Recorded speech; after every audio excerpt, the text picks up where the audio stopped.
এই মুহূর্তে বাংলাদেশ সরকারের বিদ্যুৎ বিল বাবদ বকেয়া রয়েছে 4,200 কোটি টাকা আদানি পাওয়ার গোষ্ঠীর কাছে। অর্থাৎ আদানি পাওয়ার গোষ্ঠী বাংলাদেশ অন্তর্বর্তীকালীন সরকারের কাছ থেকে 4,200 কোটি টাকা পায় এই মুহূর্তে, এবং তারা তাদের সেই বকেয়া মেটানোর জন্য আদানি পাওয়ার গোষ্ঠীর তরফ থেকে বাংলাদেশের অন্তর্বর্তীকালীন সরকারকে হুঁশিয়ারি দেওয়া হয়েছে, বকেয়া মেটানোর জন্য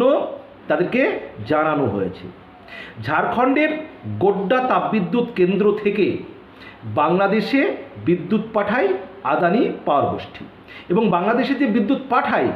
আদানি পাওয়ার গোষ্ঠী সেই বিদ্যুতেরই বিল বাকি রয়েছে 4,200 কোটি টাকা। এখন বিল যদি না মেটায় বাংলাদেশের অন্তর্বর্তীকালীন সরকার, আর আদানি পাওয়ার গোষ্ঠী যদি বিদ্যুৎ পাঠানো বন্ধ করে দেয়, সেক্ষেত্রে কিন্তু বাংলাদেশের অনেক অঞ্চল